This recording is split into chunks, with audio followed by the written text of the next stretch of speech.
Hello friends, welcome to my channel. কেমন আছেন সবাই? আশা করি ভালো আছেন। তো আজ আমি আপনাদের তৈরি করে দেখাবো খুবই মজার ও লোভনীয় স্বাদের চুষি পিঠা। চুষি পিঠা বানানো অনেকের কাছে ঝামেলার মনে হয়, যার কারণে সহজে কেউ চুষি পিঠা বানাতে চায় না। তবে আজ আমি খুব সহজ পদ্ধতিতে এই দারুণ মজাদার চুষি পিঠাটি আপনাদের তৈরি করে দেখাবো। আজ আমি যে পদ্ধতিতে আপনাদের চুষি পিঠাটি তৈরি করে দেখাবো, সেই পদ্ধতিতে যদি আপনারা তৈরি করেন তাহলে 5 মিনিটে আপনারা অনেক চুষি পিঠা তৈরি করে নিতে পারবেন। তো আশা করছি আমার আজকের এই ভিডিওটি আপনাদের ভালো লাগবে। তাহলে চলুন স্টার্ট করা যাক। প্রথমে একটা বাটিতে আমি নিয়ে নিচ্ছি 1.5 কাপ চালের গুঁড়ি। তো এটা সিদ্ধ চালের গুঁড়ি। আপনারা সিদ্ধ চালের গুঁড়ি নয়তো আতপ চালের গুঁড়ি নয়তো বাজারে যে পিঠার চালের গুঁড়ি পাওয়া যায় সেটা দিয়েও এই পিঠাটি তৈরি করতে পারবেন। তো আমি সিদ্ধ চালের গুঁড়ি দিয়ে আজ তৈরি করব। এখন চুলায় একটি প্যান বসিয়ে তাতে দিয়ে দিচ্ছি আমি 2.5 কাপ জল,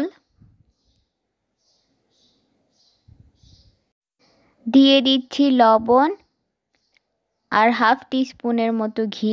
তো আমি ঘিটা দিয়েছি, ফ্লেভারটা সুন্দর আসবে। আপনারা চাইলে দিতেও পারেন নয়তো নাও দিতে পারেন। এখন সব কিছুকে ভালো করে নেড়ে চেড়ে মিশিয়ে নিব, তারপর জলটা ফুটে ওঠা পর্যন্ত ওয়েট করব।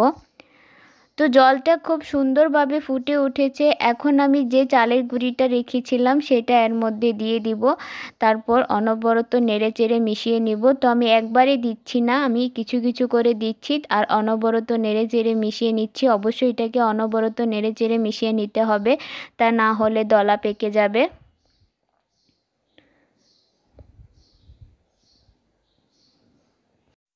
এখন গ্যাসের আঁচটাকে লো টু মিডিয়ামে করে ঢাকনা দিয়ে ঢেকে দেব 5 মিনিটের জন্য। তো 5 মিনিট পর আমি ঢাকনাটাকে উঠিয়ে নিলাম। এখানে আমি একটা পারফেক্ট খামির তৈরি করে নেব। দেখুন এখানে জলটা শুকিয়ে গিয়ে খামিরটা একদম রেডি হয়ে গিয়েছে। ঠিক এই পর্যায়ে আমি খামিরটাকে একটা থালাতে নামিয়ে নিব। তারপর এভাবে কিছুটা ছড়িয়ে দেব যেন এটা হালকা ঠান্ডা হয়ে যায়। তো এটাকে পুরোপুরি ঠান্ডা করা যাবে না, এটাকে হালকা ঠান্ডা করে নিতে হবে। তো আমি হাত দিয়ে চেক করে নিলাম, এটা হালকা ঠান্ডা হয়ে গিয়েছে। এখন যতটা সম্ভব আমি হাত দিয়ে এটাকে মেখে নেব। এখানে আমি একটা মসৃণ ডো তৈরি করে নেব। আমরা রুটি করার জন্য যেরকম ডো তৈরি করি ঠিক সেই রকম ডো তৈরি করে নিতে হবে। তো এখানে আমার খুব সুন্দর একটা মসৃণ ডো তৈরি হয়ে গিয়েছে। এখন এখান থেকে আমি কিছুটা ডো হাতে নিয়ে নিব, তারপর বাকি ডোটাকে আমি এভাবে ঢেকে দেব, তাহলে এটা মসৃণ থাকবে। এখানে নিয়ে নিচ্ছি আমি একটা রুটি বেলার পিঁড়ি, তারপর এর উপরে আমি কিছুটা চালের গুঁড়া ছড়িয়ে দিচ্ছি।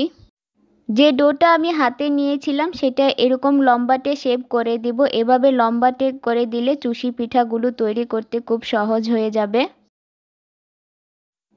এখন এখান থেকে ছোট ছোট করে ডো নিয়ে নিব, এতে করে চুষি পিঠাগুলো তাড়াতাড়ি বানানো হয়ে যাবে। তো প্রথমে আমি আপনাদের নর্মালভাবে যে চুষি পিঠাগুলো বানানো হয়ে থাকে সেভাবে তৈরি করে দেখাবো। তো সচরাচর এইভাবে সবাই চুষি পিঠা বানিয়ে থাকে, এটাকে হাতে কাটা চুষি পিঠা বলে থাকে। তবে এটা যাদের কাছে খুবই ঝামেলার মনে হয় তাদের আমি আজ একটি পদ্ধতি দেখাবো। আমি যে পদ্ধতিটা দেখাবো আপনারা যদি সেই পদ্ধতিতে চুষি পিঠা তৈরি করেন তাহলে 5 মিনিটে আপনারা অনেক চুষি পিঠা তৈরি করতে পারবেন আর আপনাদেরকেও তেমন ঝামেলা পোহাতে হবে না। তো আমি একই সাথে অনেকগুলো চুষি পিঠা বানিয়ে নিয়েছি, আপনারা দেখতে পাচ্ছেন। আমি হাতের মধ্যে নিয়ে দেখাচ্ছি কত সুন্দর হয়েছে চুষি পিঠাগুলো। তবে এটা যাদের কাছে খুবই ঝামেলার মনে হয় তাদের জন্য আমি একটা খুবই সহজ পদ্ধতি দেখাচ্ছি। এখানে নিয়েছি আমি একটা ঝাঁঝরি হাতা। তো কম বেশি সবার ঘরে এইরকম ঝাঁঝরি হাতা থাকে। এখানে কিছুটা আমি ডো নিয়ে তারপর ঝাঁঝরি হাতার উপর এভাবে জুড়ে জুড়ে ঘষে দিলেই দেখবেন অনেকগুলো চুষি পিঠা একসাথে রেডি হয়ে যাবে।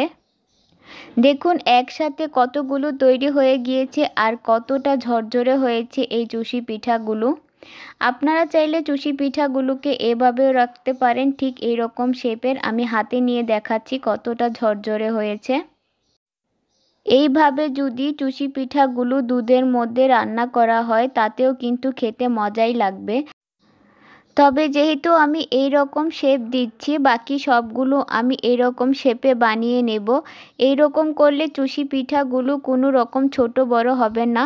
প্রত্যেকটা চুষি পিঠা একই রকম সমান হবে আর পারফেক্ট তৈরি হবে। তো দেখুন সবগুলো চুষি পিঠা আমি বানিয়ে নিয়েছি। পিঠাগুলো কতটা সুন্দর আর ঝরঝরে হয়েছে। এখন আমি পিঠাগুলোকে রান্না করে নেব। তাই চুলায় একটি প্যান বসিয়ে তাতে দিয়ে দিচ্ছি আমি 2 কাপ দুধ। তো দুধটাকে আমি প্রথমে অনেকটা জাল করে ঘন করে রেখেছিলাম। একটা তেজপাতাকে আমি মাঝখান দিয়ে চিড়ে দিয়েছি, দিয়ে দিয়েছি চিনি। তো চিনিটা আপনারা আপনাদের পছন্দ অনুযায়ী দিয়ে দিবেন, যে যেমন মিষ্টি খেতে পছন্দ করেন। আর এখানে দিয়ে দিচ্ছি 3 চা চামচ গুঁড়া দুধ। এখন এটাকে আমি ভালো করে নেড়েচেড়ে মিশিয়ে নিব, তারপর ফুটে ওঠা পর্যন্ত ওয়েট করব। দুধটা খুব সুন্দর করে ফুটে উঠেছে। এখন যে চুষি পিঠাগুলো আমি রেডি করে রেখেছিলাম, সেই চুষি পিঠাগুলোকে আমি দুধের মধ্যে দিয়ে দিব।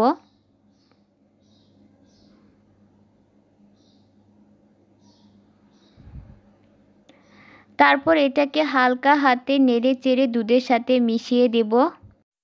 তো এই চুষি পিঠাগুলোকে 3 থেকে 4 মিনিট রান্না করে নিতে হবে। এর থেকে বেশি রান্না করার কোনো প্রয়োজন নেই। মাঝে মধ্যে এই পিঠাগুলোকে হালকা হাতে নেড়ে চেড়ে দিতে হবে। জোরে নাড়াচাড়া করা যাবে না, তাহলে ভেঙে যাবে। তো চুষি পিঠাগুলোকে আমি রান্না করে নিয়েছি। এখন গ্যাসের ফ্লেমটাকে অফ করে দিলাম। তো একদম রেডি হয়ে গেল মজাদার চুষি পিঠা। এই চুষি পিঠাটা দেখতে যতই লোভনীয় হয়েছে, খেতেও কিন্তু ততটাই মজার হয়েছে। একবার এইভাবে চুষি পিঠা বানিয়ে দেখুন, কথা দিচ্ছি বাড়ির ছোট থেকে বড় সকলে খুব পছন্দ করবে। চুষি পিঠা কিন্তু পরের দিন খেতে বেশি মজা লাগে, মানে যত বেশি দিন যায় চুষি পিঠার টেস্ট ততটা বেড়ে যায়। তো আমার আজকের এই চুষি পিঠার রেসিপিটি আপনাদের কেমন লেগেছে অবশ্যই আমাকে কমেন্ট বক্সে কমেন্ট করে জানাবেন। ভিডিওটি ভালো লাগলে ভিডিওতে একটি লাইক দিবেন। আমার চ্যানেলে নতুন হয়ে থাকলে চ্যানেলটি সাবস্ক্রাইব করে আমার পাশে থাকবেন। আজকে এই পর্যন্তই। সবাই ভালো থাকবেন, সুস্থ থাকবেন।